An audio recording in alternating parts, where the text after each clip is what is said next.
Hello and welcome back to the channel. My name is Don. This is King Collectors and Builds. And today we're doing part 2 of our comic book collection series. We have a lot of loose ones today, and let's get started. Okay, the first one on our list is Funny Animals number 20. This is from 1944. And what's interesting about this book is it actually shows promoting buying war stamps for funding the military in World War II. That one's kind of cool. It's in really good shape. Then we have Jungle Stories. This is from 1950, and this is actually a pulp versus a regular comic book. And what would happen with the pulps is these were a type of comic books that came out early on, like in the 30s and actually in the 20s. They had very detailed covers, just like a regular comic book, but the difference is the inside would be more like a Reader's Digest, where they had stories that didn't have very many pictures. Maybe just at the beginning of the story there was a picture of what was happening, but it was treated more like a comic book, but they're actually called what they call a pulp. And then we have Champ Comics. This is from 1941. This is number 13. It's a 10-cent cover. It's a Golden Age book. Very nice. Very tough books to find. This is one that I had because I collect 1/64 scale Jeeps. If you've watched my other video, I actually do some unboxing with the Jeeps. I'll have another one probably next month. And a little bit of an interesting fact is I'm actually trying to go for the world's record of having the most 1/64 scale die-cast Jeep collection. Right now I have right around 330. So we'll see.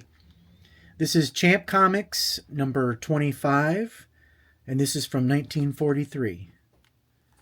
And again, it has the war stamps and bonds. Very neat. I have a section, a run of Blue Bolt comics that I actually picked up in an auction, the whole group of these.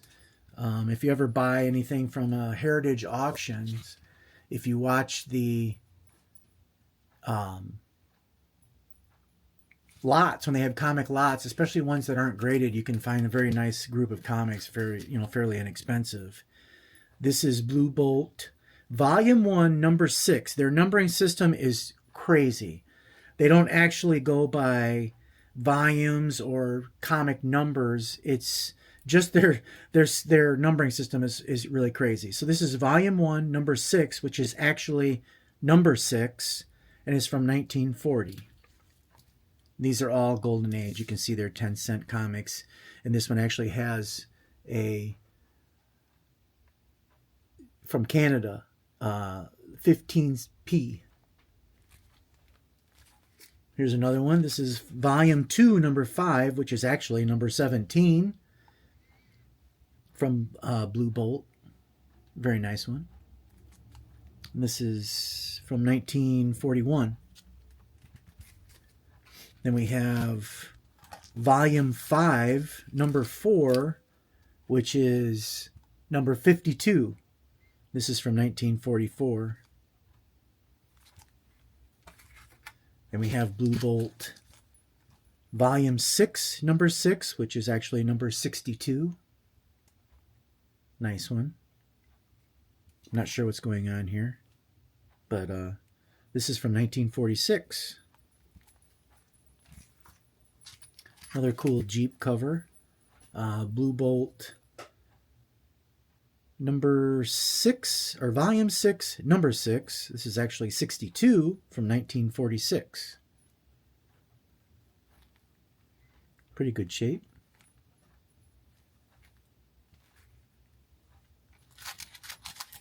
Then we have Blue Bolt. This is Volume 7, Number 9. You can see on there. crazy numbering system. But this is actually number 85. This one's like for the Olympics. Looks like they're doing some bobsledding.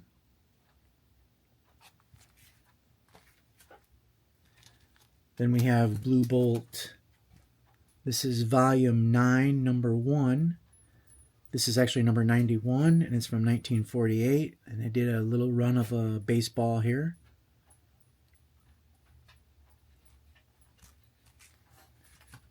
We have another baseball one. This is volume 10, number 1, which is actually from 1949. And this is number 100. Pretty neat. This one I could not find on, I use Go Collect for my information, and I actually could not find this one on here. This is volume 8, number 9. So I'm not really sure exactly what volume, what number this is. I don't know if it's because it's a 52-page book. I'm just not sure. But it's very cool anyways. Kind of a getting in a fight thing. Then we have some Dell Giants. This is number 27 from 1960. Man in Space. These are a lot of Disney. Dell did a lot of Disney covers in their early years. This is 35 cents. This is also a Silver Age, starting in the Silver Age books. Then we have Mickey and Donald in Vacation Land. Wouldn't we all like to be in Vacation Land right now with the weather the way it is? This is from 1961. It's number 47, and it's also a Dell Giant. And this is from 1961.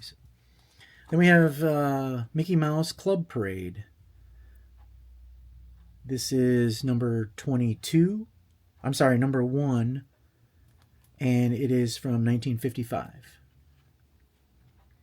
They did, Dell Giant did different, they're all Disney books, but they did different runs. So this would be number 1. I have several number 1s in this series, but this is the Mickey Mouse Club Parade number 1. You can see it's from the Mickey Mouse Club. Pretty cool. Then we have Huey, Dewey, and Louie Back to School. And this is number 22. This is from 1959.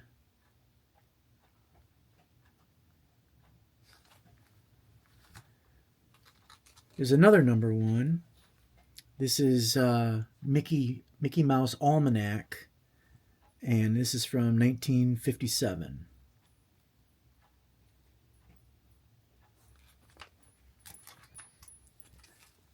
Then this is Mickey Mouse in Frontierland. This is also a number 1. This is from 1956. So I have a lot of the first book in the runs of the different Mickey Mouse. And we have Mickey Mouse Summer Fun, number 1, from 1958.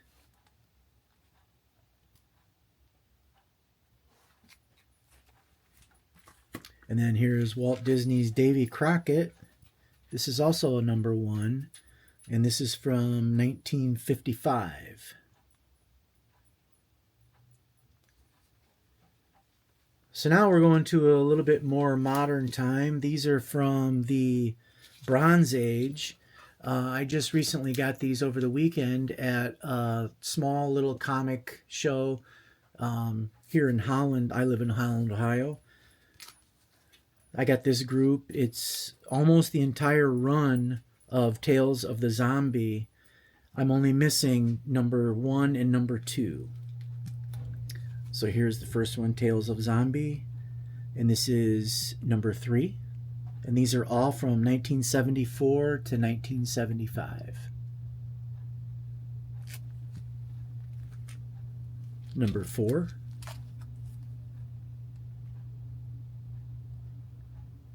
These remind me of a Frank Frazetta type of book. Number 5.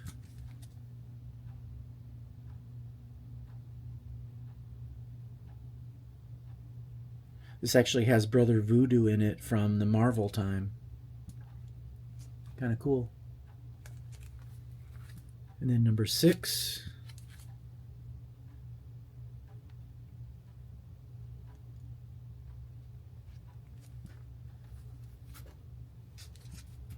Number 7.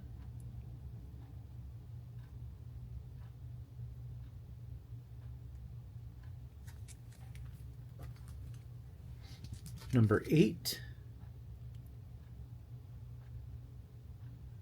These are more of a magazine style comic where they're a little bit bigger and they have multiple stories in it.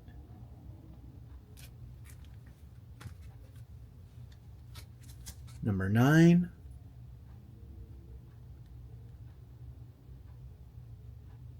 These are all in great shape. And the last book of the series, the last of the run, is number 10.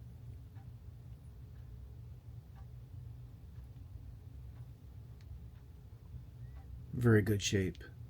I might actually have some of these graded.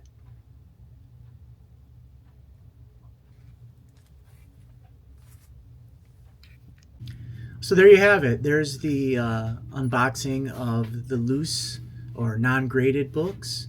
Hope you enjoyed it, and stick around for part 3.